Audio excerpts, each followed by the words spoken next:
കോഴിക്കോട് പാളയത്ത് അതിക്രൂരമായി നിഷ്ഠൂരമായി ഒരാളെ കുത്തിക്കൊന്നിരിക്കുന്നു. ബിജു എന്നൊരാളാണ്.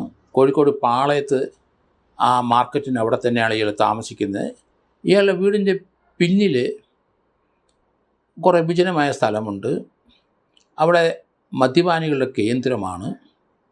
അതിന് പല സന്ദർഭത്തിലും ബിജു അതിനെതിരായിട്ട് പറഞ്ഞിട്ടുണ്ട് എന്നാണ് പറയുന്നത്. പക്ഷേ ബിജു ആണ് ഇപ്പം മരിച്ചു കിടക്കുന്നത്.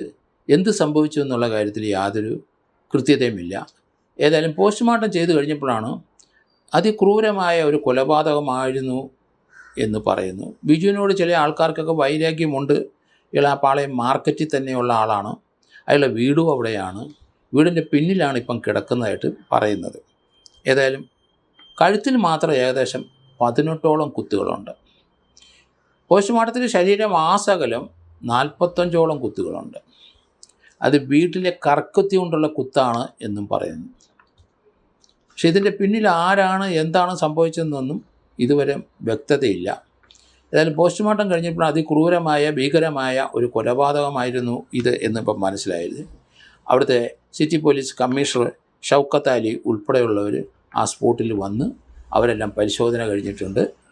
കാരണം ഇതിൻ്റെ കാരണം, ഇതെങ്ങനെ സംഭവിച്ചു, ആരാണ് ഇത്രയും ക്രൂരമായി കൊലപാതകം ചെയ്തത്, എങ്ങനെയാണ് ഈ സാഹചര്യം ഉണ്ടായതെന്നൊക്കെ വിശദമായി പോലീസിന് കണ്ടെത്തേണ്ടിയിരിക്കുന്നു.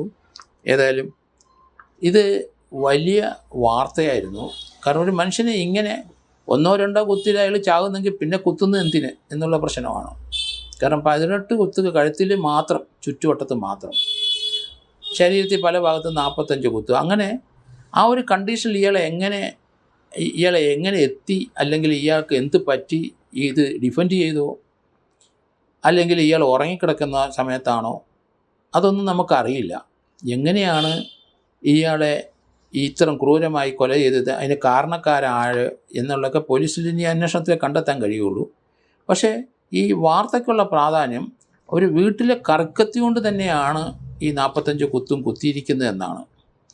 അപ്പം ആ കുത്താൻ വന്നവരെ സമയത്ത് ഇയാൾ അത് ഡിഫെൻഡ് ചെയ്തോ, അവർക്കെന്തെങ്കിലും പറ്റിയിട്ടുണ്ടോ, ഇതിൻ്റെ വൈരാഗ്യ കാരണം എന്താണ്, ഇത്ര ക്രൂരമായി ഇയാളെ കൊല്ലാനായിട്ടുള്ള കാരണം എന്ത്, ഇങ്ങനെയൊക്കെയുള്ള വളരെ വളരെ വിശദമായുള്ള കാര്യങ്ങൾ ഇതിനകത്ത് അന്വേഷിക്കേണ്ടിയിരിക്കുന്നു. ഏതായാലും ഷൗക്കത്ത് അലി അവിടെ എത്തിക്കഴിഞ്ഞു. അദ്ദേഹം നേരിട്ട് ആ സ്ഥലമൊക്കെ പരിശോധിക്കുന്നത് കണ്ടു. ഏതായാലും ഇതിനൊരു ക്ലൂ അദ്ദേഹം ഉണ്ടാക്കും എന്നാണ് ഞാൻ കരുതുന്നത്.